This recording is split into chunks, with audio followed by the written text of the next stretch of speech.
주님 찬양하기를 원합니다. 찬양 아무도 예배하지 않는, 그리고 비전, 그 찬양 함께 부르도록 하겠습니다. 아무도 예배하지 않는 그곳에서 주를 예배하리라. 아무도 찬양하지 않는 그곳에서 나 주를 찬양하리라. 누구도 헌신하지 않는 그곳에서 주께 헌신하리라. 누구도 증거하지 않는 그곳에서 나 주를 증거하리라. 내가 받는 모든 땅 주를 예배하게 하소서. 주의 보혈로 덮어지게 하소서. 내가 선 이곳 주의 거룩한 곳 되게 하소서. 주의 향기로 물들이소서. 내가 밟는 모든 땅, 내가 밟는 모든 땅 주를 예배하게 하소서. 주의 보혈로 덮어지게 하소서. 내가 선 이곳 주의 거룩한 곳 되게 하소서. 주의 향기로 물들이소서. 내가 밟는 모든 땅, 내가 밟는 모든 땅 주를 예배하게 하소서. 주의 보혈로 덮어지게 하소서. 내가 선 이곳 주의 거룩한 곳 되게 하소서. 주의 향기로 물들이소서. 우리 보좌 앞에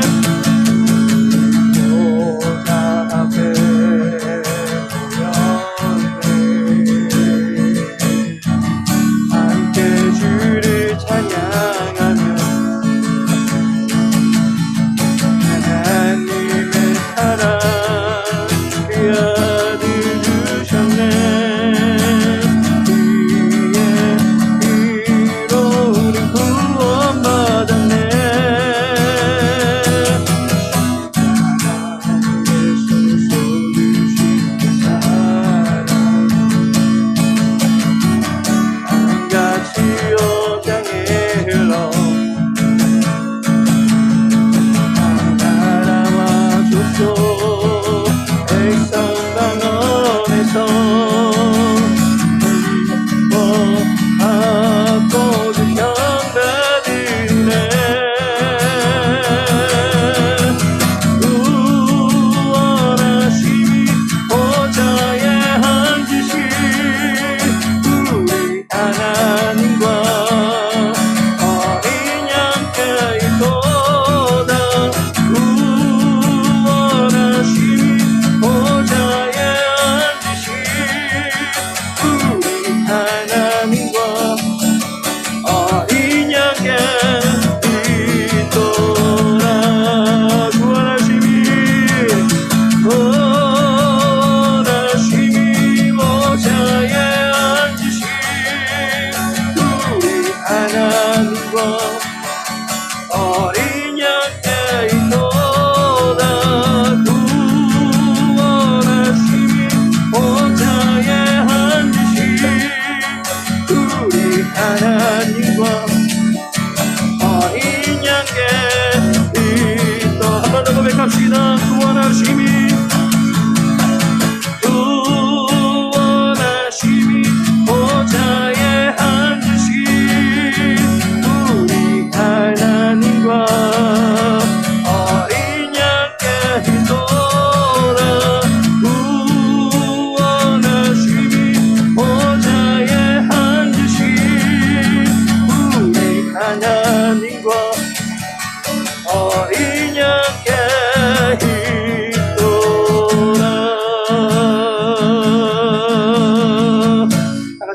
주심으로 상일 3일 예배 하나님께 올려드리겠습니다.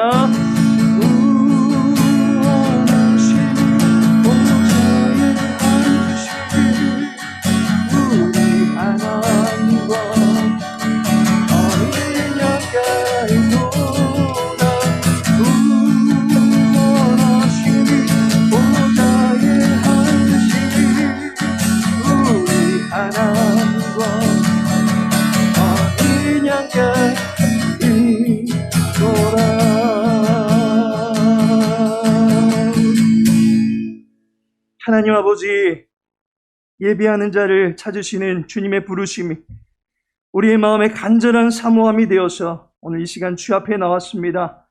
우리 예배와 우리의 중심을 보시고 우리 예배를 영광 중에 연락하여 주시옵소서. 모든 시간 주님께 의탁하며 예수님의 이름으로 기도합니다. 아멘. 찬송가 357장 그리고 218장 찬양 하도록 하겠습니다. 이 찬양 후에 허지미 권사님 우리를 대표해서 기도하시겠습니다. 주 믿는 사람 일어나 나 힘을 합하여 이 세상 모든 막을 다쳐서 멸하세. 저 앞에 오는 적군을 다 싸워 이겨라. 주 예수 믿는 힘으로 온 세상 이기네.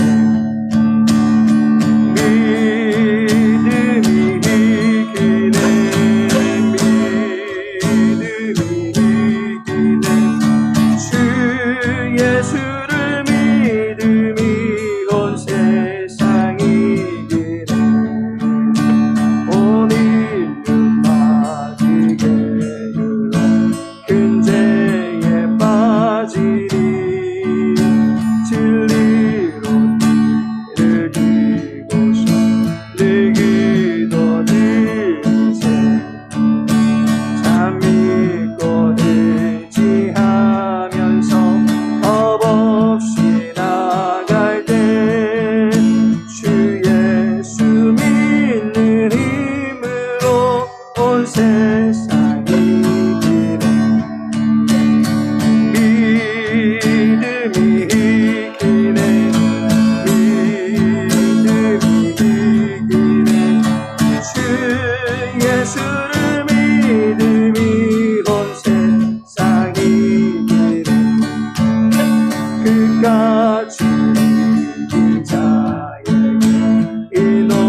사랑과 자비가 풍성하신 하나님 아버지, 하루를 마치고 3일 예배를 위하여 저희들의 발걸음을 주님의 집으로 인도하여 주셔서 감사합니다. 저희가 진정과 신령으로 예배드리기를 원하오니 성령님 이곳에 임재하셔서 하나님의 영광이 나타나기를 기도합니다. 지난 토요일 담임 목사님 위임리 장로 안수집사 권사 임직식을 은혜 가운데 마칠 수 있음을 감사드립니다. 하나님 아버지, 저희가 세상 속에 살면서 알고 지은 죄, 또 모르고 지은 죄가 많음을 고백하오니 저희의 죄를 용서하여 주시옵고 온전케 하여 주시옵소서. 아버지께서는 저희의 행동과 마음을 아시고 계시오니 저희가 죄악의 길을 가고 죄로 인하여 영이 손상되고 상처 입지 않기를 기도합니다. 하나님 아버지, 교회를 위해 사역하는 교육자들에게 지혜를 주시어 기쁜 마음으로 빛과 소금의 역할을 잘 감당하고 항상 내면의 기쁨이 충만하기를 원하옵니다. 교회 공동체에서 늘 즐거운 마음을 갖고 공동체에서 없어서는 안 되는 일꾼으로 세워주옵소서. 살아계신 하나님 말씀을 증거하는 목사님 함께하여 주시옵소서. 영육간의 강건함 허락하옵시고 하늘의 영역을 내려주시어 권능의 빛으로 둘러주시옵소서. 하나님 아버지, 성도들에게 은혜를 주시어 빛과 등불 같은 존재가 되어 신앙의 성공자가 되기를 기도합니다. 사랑하는 하나님의 자녀들, 환난이나 고난이 오지 않도록 은혜 내려 주시옵소서. 늘 범사에 감사하고 깨어 기도하기를 원하옵니다. 특별히 신영주 권사님 하루속히 쾌차할 수 있도록 기도드립니다. 하나님 아버지, 글로벌 경제 위기를 대한민국 경제도 어려움에 직면해 있습니다. 아버지의 사랑하는 자녀들에게 은혜 주시어 비관하거나 낙담치 말게 하시옵고 사업장에서 지혜와 능력을 주시어 주님께서 주신 산업이 흔들리지 않게 늘 채워주시기를 원하옵니다. 모든 영광 아버지께 또한 돌리기를 기도드립니다. 모든 시험과 환난, 질병, 나사렛 예수 그리스도의 이름으로 물리치는 믿음을 저희에게 주시옵고 그 믿음으로 광야 같은 세상에서 성화의 길로 나아가기를 원하옵니다. 하나님 아버지 감사하며 저희의 생명 되시는 예수님 이름으로 기도드렸사옵니다. 아멘. 이 시간 함께 나눌 말씀은 창세기 4장입니다.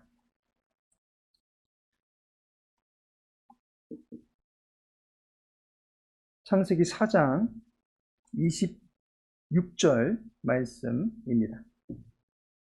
창세기 4장 26절 말씀 우리 함께 읽도록 하겠습니다. 셋도 아들을 낳고 그의 이름을 에노스라 하였으며 그때의 사람들이 비로소 여호와의 이름을 불렀더라. 아멘. 성경의 구조를 알면 성경 통독이 재미가 있습니다. 창세기 통독 강의 5번째 시간입니다. 오늘은 창세기 4장을 함께 통독하고 내용을 함께 나누어 보고자 합니다. 요즘 우리나라를 두고 인구 절벽의 위기에 서 있다라고 말합니다.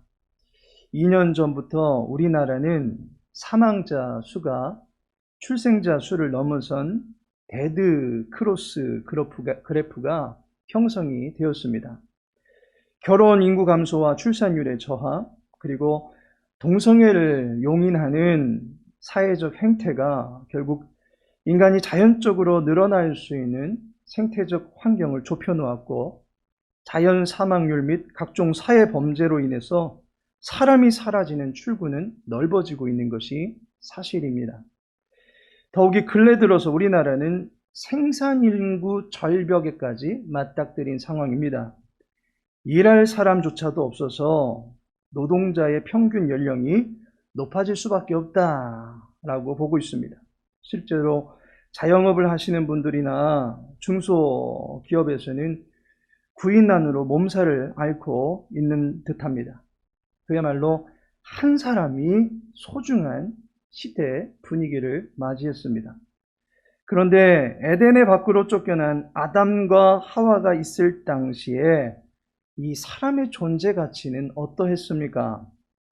죽음을 물려받은 이상 아담도 하와도 죽을 수밖에 없었습니다. 그런데 둘 중에 한 사람이라도 죽으면 인간은 그야말로 멸종 위기에 처할 수밖에 없습니다. 한 사람 한 사람 그야말로 소중한 시대였다라고 볼 수 있습니다. 사람이 소중한 그 시기에 아담과 하와에게서 생명이 출생하게 됩니다. 그래서 얻은 아들이 가인이었고 그 후에 또 자식을 보게 되어서 가인의 동생이라 할 수 있는 아벨을 두게 됩니다. 한 사람이라도 아쉬운 이때에 사람이 점점 늘어가고 있습니다. 그런데 잘 아시다시피 가인이 아벨을 쳐 죽입니다. 그래서 우리는 가인은 인류의 4분의 1을 죽인 엄청난 대량 학살자다라고 말하기도 합니다.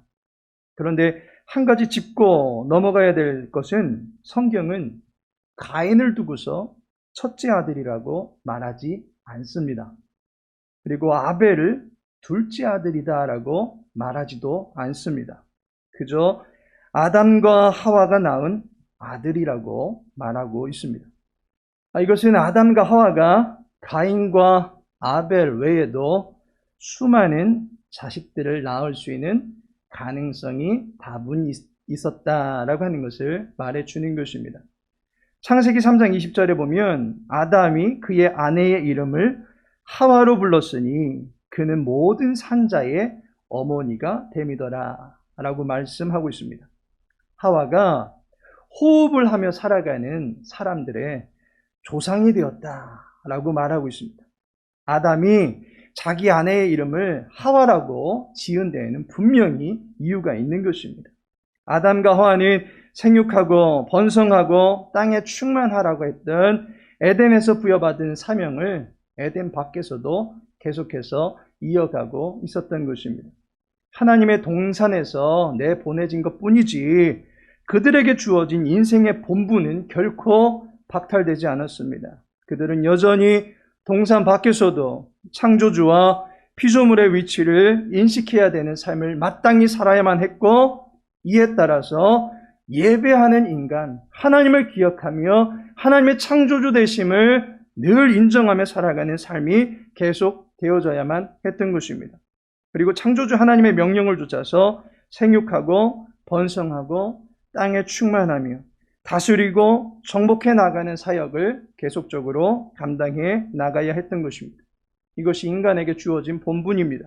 이 본분이 취소된 것이 아닙니다. 따라서 생육하고 번성하는 차원에서 한 사람 한 사람이 소중한 시기였습니다. 아담이 잘못되면 안 되고 하와 역시도 잘못되면 안 될 것입니다. 나중에 나오는 데이터이지만 아담은 930세를 살 정도로 어마어마한 수명을 누렸습니다.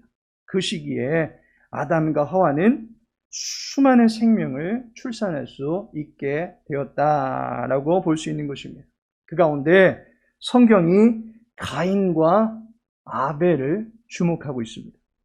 다만 이 둘 간에 사고가 발생함으로 인해서 성경은 이 두 사람 외에 셋이라고 하는 또 한 사람을 주목하게 됩니다.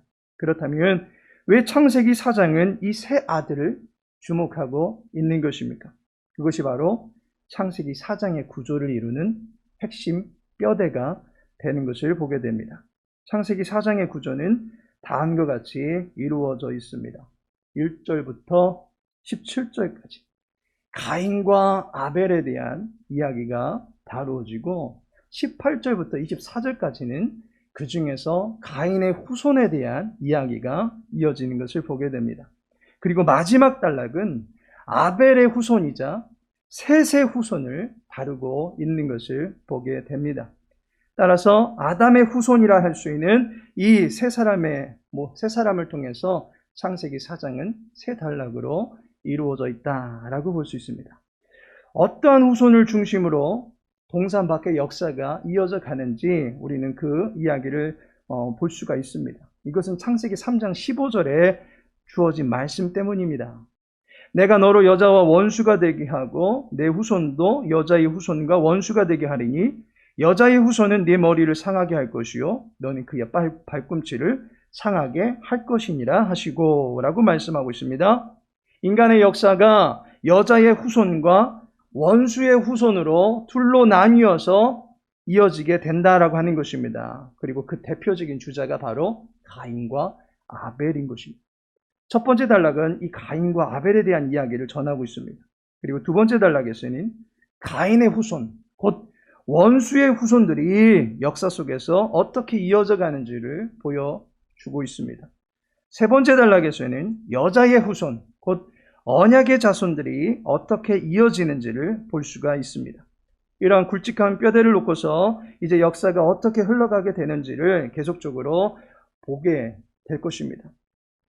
그러면 이제 창세기 4장을 함께 읽어보도록 하겠습니다. 가인의 후손들이 이 땅에서 에덴 밖에서 어떠한 삶을 살아가게 되는지 보시고 반대로 여자의 후손이라 할 수 있는 아벨과 셋은 어떠한 삶을 살아가고 있는지 한번 유념하여 읽어보시기를 바라겠습니다.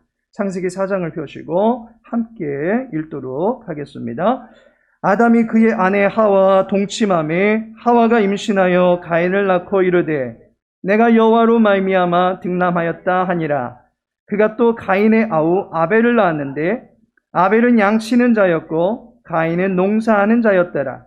세월이 지난 후에 가인은 땅의 소산으로 제물을 삼아 여호와께 드렸고 아벨은 자기도 양의 첫 새끼와 그 기름으로 드렸더니 여호와께서 아벨과 그의 제물은 받으셨으나 가인과 그의 제물은 받지 아니하신지라. 가인이 몹시 분하여 안색이 변하니 여호와께서 가인에게 이르시되 네가 분하여 함은 어찌 됨이며 안색이 변함은 어찌 됨이냐. 네가 선을 행하면 어찌 낯을 들지 못하겠느냐. 선을 행하지 아니하면 죄가 문에 엎드려 있느니라. 죄가 너를 원하나 너는 죄를 다스릴지니라. 가인이 그의 아우 아벨에게 말하고 그들이 들에 있을 때에 가인이 그의 아우 아벨을 쳐 죽이니라. 여호와께서 가인에게 이르시되 네 아우 아벨이 어디 있느냐. 그가 이르되 내가 알지 못하나이다. 내가 내 아우를 지키는 자니까. 이르시되 네가 무엇을 하였느냐. 내 아우의 핏소리가 땅에서부터 내게 호소하느니라. 땅이 그 입을 벌려 내 손에서부터 네 아우의 피를 받았은즉 네가 땅에서 저주를 받으리니 네가 밭을 갈아도 땅이 다시는 그 효력을 내게 주지 아니할 것이요 너는 땅에서 피하며 유리하는 자가 되리라. 가인이 여호와께 아뢰되 내 죄벌이 지기가 너무 무거우니이다. 주께서 오늘 이 지면에서 나를 쫓아내시온즉 내가 주의 낯을 배웁지 못하리니 내가 땅에서 피하며 유리하는 자가 될지라. 무릇 나를 만나는 자마다 나를 죽이겠나이다. 여호와께서 그에게 이르시되 그렇지 아니하다. 가인을 죽이는 자는 벌을 7배나 받으리라 하시고 가인에게 표를 주사 그를 만나는 모든 사람에게서 죽임을 면하게 하시니라. 가인이 여호와 앞을 떠나서 에덴 동쪽 놋 땅에 거주하더니 아내와 동침함에 그가 임신하여 에녹을 낳은지라. 가인이 성을 쌓고 그의 아들의 이름으로 성을 이름하여 에녹이라 하니라. 에녹이 이랏을 낳고 이랏은 무후야엘을 낳고 무후야엘은 무드사엘을 낳고 무드사엘은 라멕을 낳았더라. 라멕이 두 아내를 맞이하였으니 하나의 이름은 아다요 하나의 이름은 실라였더라. 아다는 야발을 낳았으니 그는 장막에 거주하며 가축을 치는 자의 조상이 되었고 그의 아우의 이름은 유발이니 그는 수금과 퉁수를 잡는 모든 자의 조상이 되었으며 실라는 두발가인을 낳았으니 그는 구리와 쇠로 여러 가지 기구를 만드는 자요 두발가인의 누이는 나아마였더라. 라멕이 아내들에게 이르되 아다와 실라여 내 목소리를 들으라. 라멕의 아내들이여 내 말을 들으라. 나의 상처로 말미암아 내가 사람을 죽였고 나의 상함으로 말미암아 소년을 죽였도다. 가인을 위하여는 벌이 7배일진데 라멕을 위하여는 벌이 77배이리로다 하였더라. 아담이 다시 자기 아내와 동침하매 그가 아들을 낳아 그의 이름을 셋이라 하였으니 이는 하나님이 내게 가인이 죽인 아벨 대신에 다른 씨를 주셨다 함이며 셋도 아들을 낳고 그의 이름을 에노스라 하였으며 그때의 사람들이 비로소 여호와의 이름을 불렀더라. 아멘.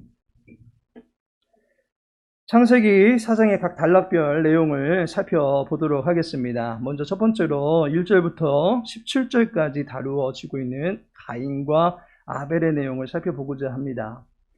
1절을 보시면 아담이 그의 아내 하와와 동침하매 하와가 임신하여 가인을 낳고 이르되 내가 여호와로 말미암아 등남하였다 하니라 라고 말씀하고 있습니다. 본문을 보시면 아담이 하와와 동침하매 라고 말하고 있습니다. 물론 등남을 하고자 한다면 남녀가 잠자리를 같이 하는 것이 당연할 것입니다. 동침하다라고 하는 것은 성적 결합의 표현입니다. 그런데 특이한 점은 이 동침하다라는 이 단어가 야다, 곧 히브리어로 알다라는 뜻의 단어를 사용하고 있다라는 말입니다. 다시 말하면 아담이 그의 아내 하와를 알게 되매라는 말입니다. 알다라는 단어가 남녀 사이에 그 부끄러움까지도 품어줄 수 있을 정도의 매우 깊고 밀접한 관계를 의미한다라고 하는 것을 알게 됩니다. 따라서 우리가 신앙생활을 하면서 나 하나님 알아, 나 예수님 알아 라고 할 때에 알다라고 하는 그 수준을 우리가 어느 정도까지 격상시켜서 생각해야 되는지를 묵상해 볼 필요성이 있습니다. 성경이 말하는 알다라고 하는 것은 정보만 수두룩하게 수집해서 지식적인 충만에 이른 지경을 말하는 것이 아닙니다. 부부가 서로의 깊은 부분들까지 알게 되듯이 깊은 관계에 놓여져 있는 것을 알다라고 말할 수 있는 것입니다. 우리가 그리스도를 알아가는 수준이 이제 어느 정도가 되어야 되는지 짐작할 수가 있습니다. 하나님을 알아가기를 힘써야만 할 것입니다. 하나님을 배워나가는데 힘써야만 할 것입니다. 그것이 피조물된 자가 하나님을 아는 방식입니다. 베드로후서 3장 18절에 보시면 오직 우리 주 곧 구주 예수 그리스도의 은혜와 그를 아는 지식에서 자라가라 라고 말씀하고 있습니다. 아는 지식에서 자라가는 삶, 그것이 피조물된 자의 기쁨일 것입니다. 우리가 하나님을 친근히 여기고 싶다면 하나님을 알아가는 일에 힘써야만 할 것입니다. 먼저는 진리의 영이신 성령 하나님의 가르쳐 주심을 늘 사모해야만 할 것입니다. 그리고 하나님께서 우리에게 내려주신 성경 66권의 말씀을 통해서 그리스도를 부단히 배워나가야만 할 것입니다. 또한 가르쳐 지키게 하라고 하신 이 설교를 통해서 우리는 하나님을 알아가기를 힘쓸 수 있어야만 하는 것입니다. 그럴 때 비로소 안다라고 말할 수 있는 것입니다. 성경은 우리가 하나님과의 관계에 있어서 이러한 삶의 수준을 우리가 갖추기를 요구하고 있다라고 하는 것입니다. 하나님을 아는 일에 있어서 가인과 아벨은 하나님과 직접적으로 소통하며 지냈던 것을 보게 됩니다.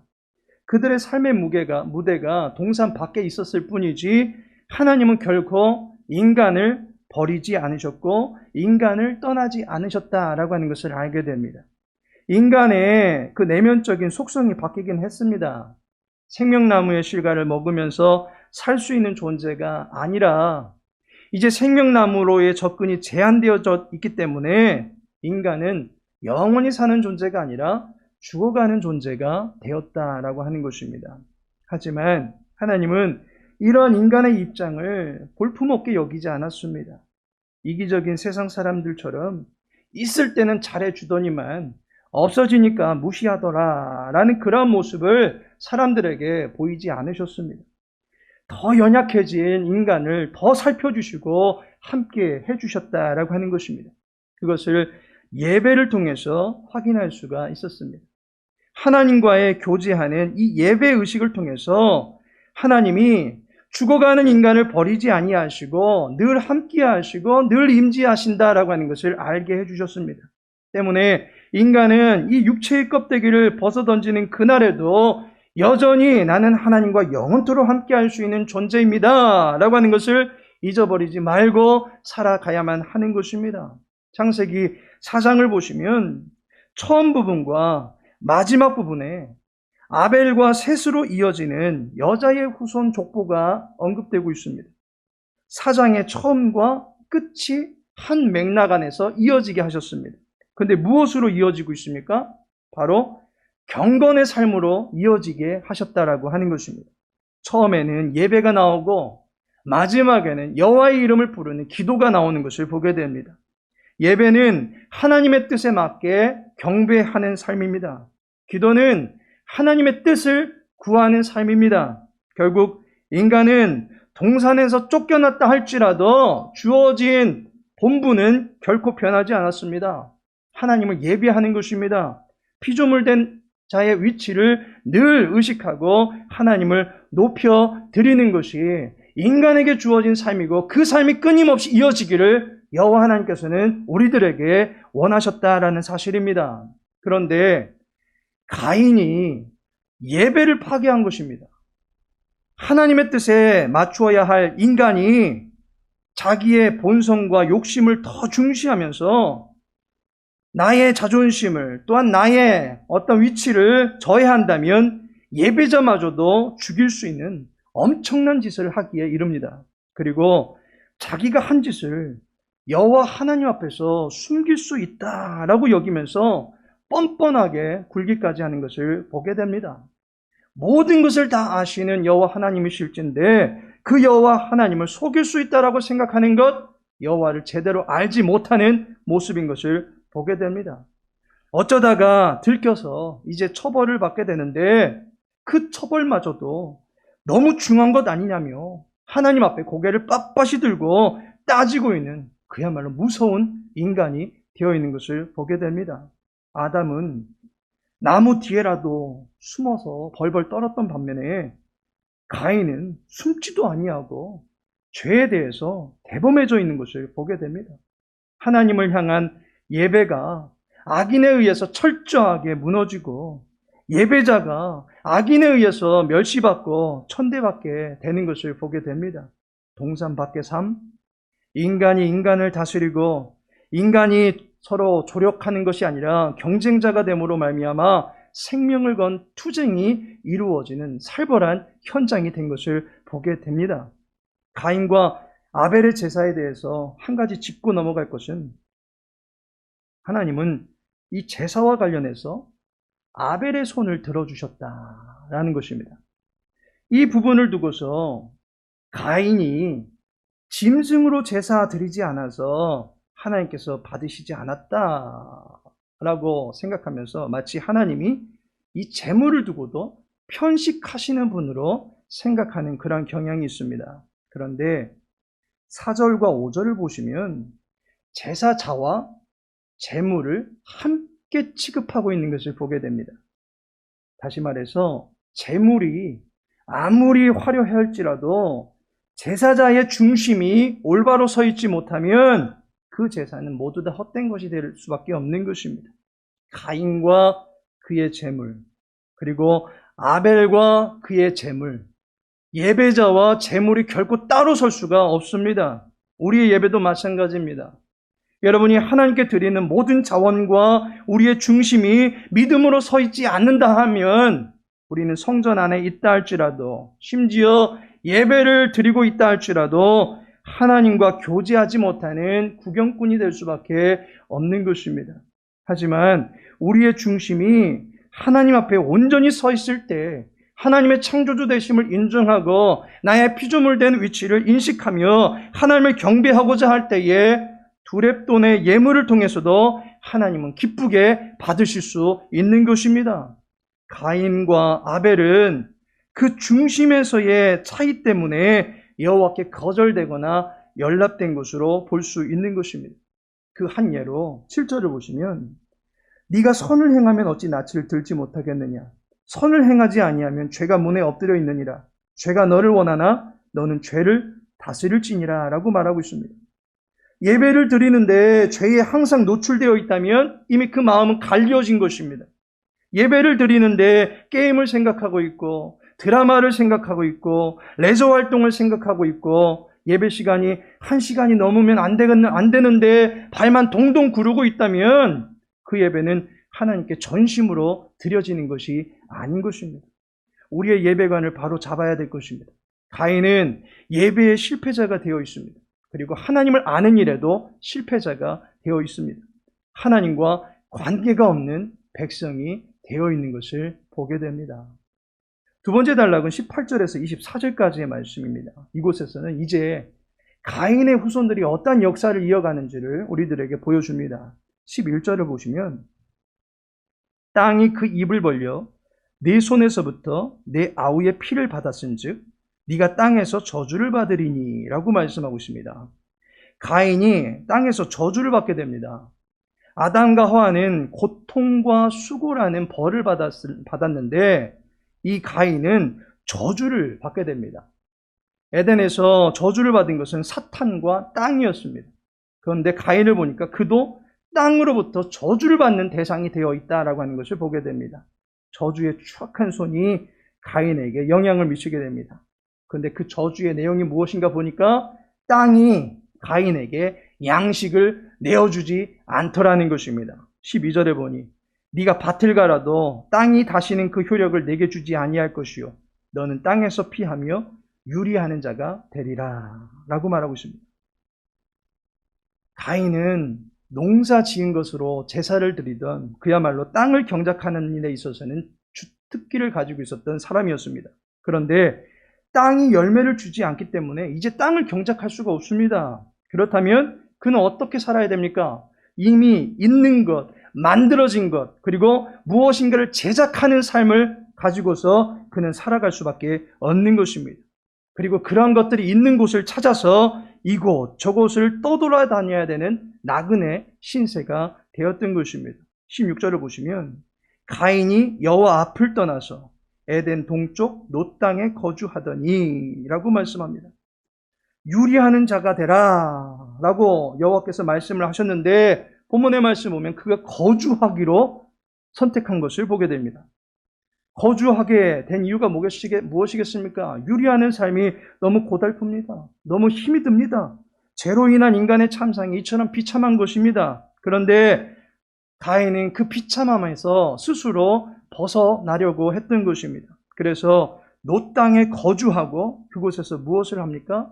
17절에 보시면 가인이 성을 쌓고 그의 아들의 이름으로 성을 이름하여 에녹이라 하니 라고 말하고 있습니다. 성을 쌓습니다. 성은 자신의 아지트입니다. 동시에 성은 자신을 방어하는 요새입니다. 왜 가인에게 이러한 성이 필요했겠습니까? 가인은 동생 아벨을 죽임으로써 친지들로부터의 복수를 두려워했습니다. 14절에 보시면 무릇 나를 만나는 자마다 나를 죽이겠나이다 라고 말합니다.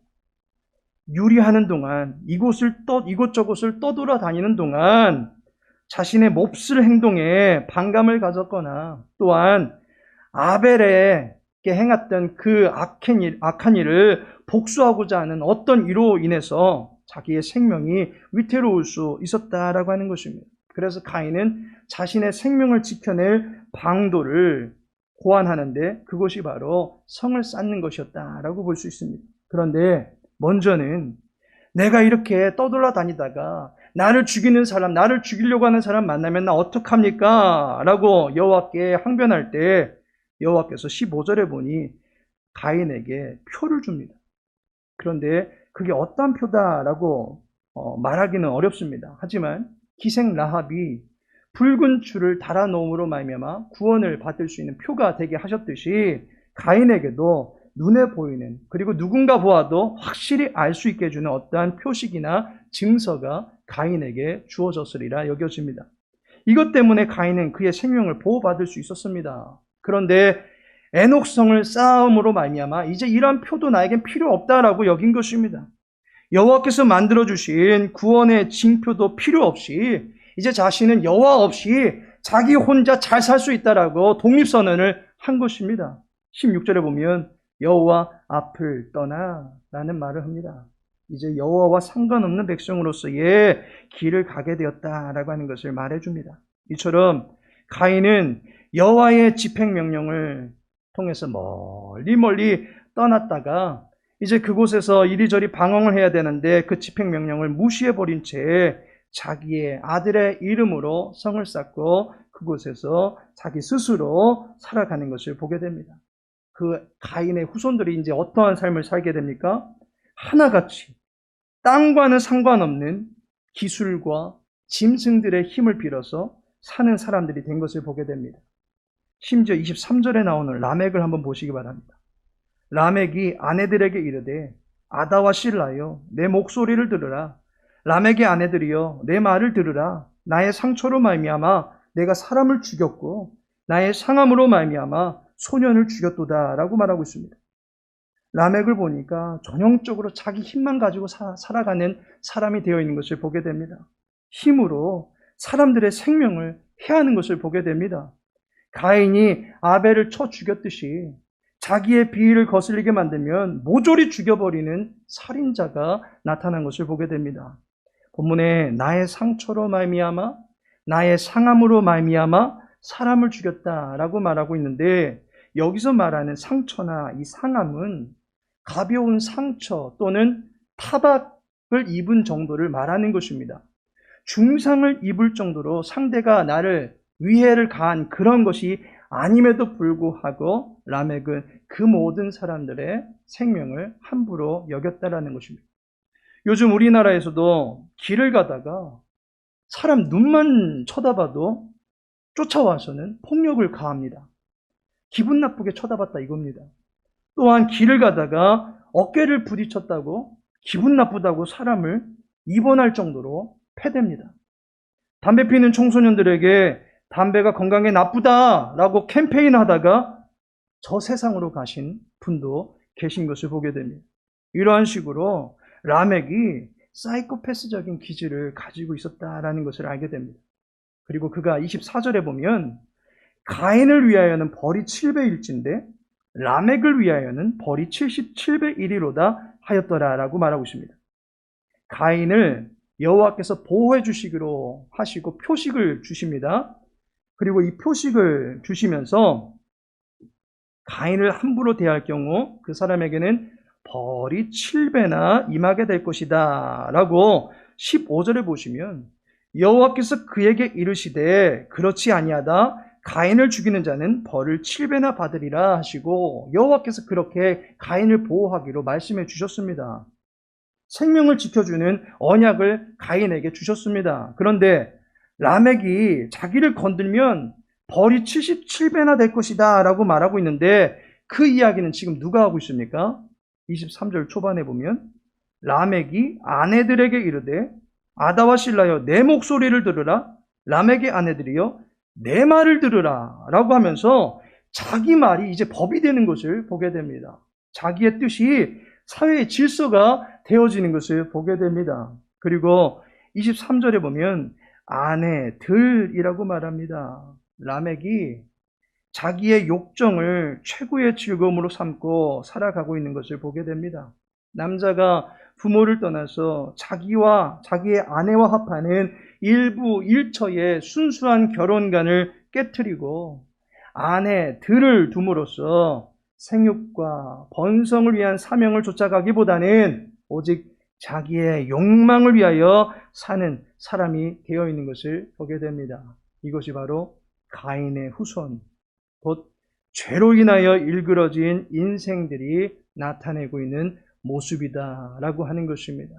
여호와께서 베풀어 주시는 구원 필요 없다. 나 혼자서도 잘 살 수 있다. 내 말이 내 뜻이고 내 말이 법이다 라고 살아가며 오직 자기의 욕심에 이끌려 살아가고 있는 가인의 후손들을 우리는 볼 수가 있습니다. 마지막으로 25절에서 26절에 보면 아벨 또한 셋의 후손을 우리가 보게 됩니다. 25절에 보시면 하나님이 내게 가인이 죽인 아벨 대신에 다른 씨를 주셨다 함이며 라고 말하고 있습니다. 아벨의 뒤를 이어서 셋이라고 하는 아들을 하와가 얻게 됩니다. 가인이 여호와께서 나에게 주신 씨인 줄 알았는데 그게 아니고 하나님의 뜻은 아벨에게 있었던 것을 하와가 알게 됩니다. 그런데 그 아벨이 죽고 맙니다. 그리고 그의 뒤를 이어서 셋을 다시 주셨다라고 하는 것을 하와가 알게 됩니다. 그래서 하와가 이야기하기를 하나님이 내게 가인이 죽인 아벨 대신에 다른 씨를 주셨다라고 말하고 있습니다. 셋을 하나의 독립된 인격체로 보지 아니하고 아벨을 있는 사람으로 보고 있는 것을 보게 됩니다. 다시 말해서 셋은 또 다른 아벨인 것입니다. 아벨이 근데 어떤 사람이었습니까? 여호와께 제사를 드림으로써 그와 그의 제사가 여호와께 연락되어졌던 사람인 것을 보게 됩니다. 히브리서 기자가 아벨이 믿음으로 제사를 드렸다라고 증언하고 있습니다. 히브리서 기자가 말하는 이 믿음이라고 하는 것은 하나님이 계신 것과 자기를 찾는 자들에게 상 주시는 분이 하나님이시다라고 하는 것을 믿을 때에 그것이 바로 믿음이다라고 가르쳐주고 있습니다. 아벨은 자기가 마땅히 경배를 드려야 될 분, 자기가 마땅히 높여드려야 될 분은 하나님이시고 그 하나님이 계시다라고 하는 것을 믿은 사람입니다. 무엇보다도 그가 하나님께서 자기에게 상을 베풀어 주시고 자기는 그 상으로 말미암아 살아갈 수 있다라고 하는 창조주와 피조물 간의 신분의식을 분명히 했던 사람입니다. 하나님이 주실 때 자기는 받을 수 있다라고 하는 것을 늘 의식하고 있었던 사람입니다. 이것이 바로 동산에 있을 때에 그의 아비 아담과 하와가 망각하고 있었던 그런 생각 아니었습니까? 지혜라고 하는 것은 하나님이 주실 때 받는 것입니다. 자신이 먹어서 스스로 만들어내는 것이 아닙니다. 주실 때 받는다라고 하는 의식이 아벨에게 있었던 것이고 이 믿음의 바통을 이제 셋이 이어가게 되었던 것입니다. 그래서 26절에 보시면 셋도 아들을 낳고 그의 이름을 에노스라 하였으며 그때의 사람들이 비로소 여호와의 이름을 불렀더라라고 말하고 있습니다. 에노스라는 말이 약하다라는 뜻이 있으면서 동시에 사람이라고 하는 의미가 있습니다. 그렇다면 이 마지막 구절의 의미는 약하게 된 사람이 여호와의 이름을 부르게 되었다. 자기의 약함을 알게 된 사람이 여호와를 찾게 되었다라고 말할 수 있는 것입니다. 그 누구도 여호와를 찾지 아니하고 자기의 힘과 자기의 욕심과 자기의 기술과 자기의 뜻과 자기의 생각대로 살고 있는 가인의 후손들과는 달리 셋과 그의 후손은 여호와를 찾고 그의 뜻을 쫓아서 살아가게 되었다라고 하는 것을 창세기 4장이 우리들에게 말해주고 있는 것입니다. 하나님께서 사랑하시는 성도 여러분, 지극히 하나님 중심의 삶과 또한 지극히 인간 중심의 삶이 대조되어 역사에 서게 된 것을 보게 됩니다. 하나님의 피조물로서의 위치를 지켜내는 삶과 피조물로서의 위치를 망각하고 여호와를 떠나서 여호와를 기억지도 아니하는 삶이 대조되어 나타나고 있는 것을 보게 됩니다. 그런데 이 둘의 결국은 똑같습니다. 죽어가는 존재들이다라고 하는 것입니다. 죽어가는 존재로서 끝까지 하나님을 기억하고 하나님의 은총에 기대어 사는 존재가 있는가 하면 죽어가는 존재인데 사망 냄새 풀풀 풍기면서 죽음의 기운이란 과연 이런 것이다라고 많이들 앞에 추악한 자신들의 추태를 보여주며 사는 존재들이 역사 가운데 두 부류로 나타나 있다라고 하는 것입니다. 하나님께서는 우리가 죽음에 짓눌려서 사는 존재가 아니라 죽음을 거슬러서 살 수 있는 존재가 되게 만들어 주셨습니다. 바울 사도는 고린도전서 15장 55절에 사망아 너의 승리가 어디 있느냐, 사망아 네가 쏘는 것이 어디 있느냐라고 말하고 있습니다. 죽음을 눈앞에 두고 있음에도 불구하고 그 죽음을 이기신 그리스도의 부활의 능력에 의지할 때에 사망의 기운은 철저하게 무너질 수 있다라고 하는 것을 바울은 믿었던 것입니다.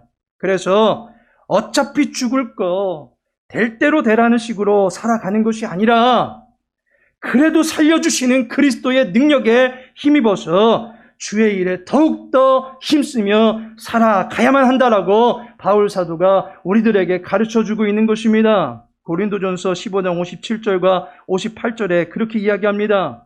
우리 주 예수 그리스도로 말미암아 우리에게 승리를 주시는 하나님께 감사하노니 그러므로 내 사랑하는 형제들아 견실하며 흔들리지 말고 항상 주의 일에 더욱 힘쓰는 자들이 되라.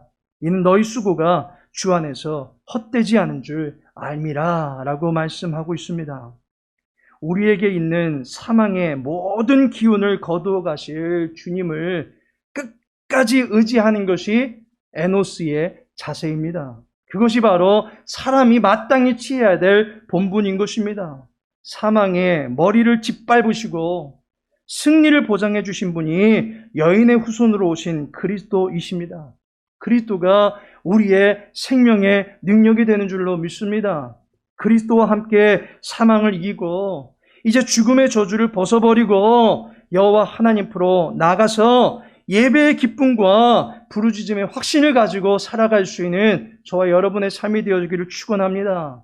우리를 살려내시고자 하시는 하나님의 열심이 하나님만을 붙들고 살아가기를 소망하는 저와 여러분의 삶에 결코 실패함 없이 이루어질 것을 믿으시고 언약 안에서 참된 예배자로 살아가는 일에 승리할 수 있는 우리 광명창수교회의 모든 권속들 되시기를 예수님의 이름으로 축복합니다.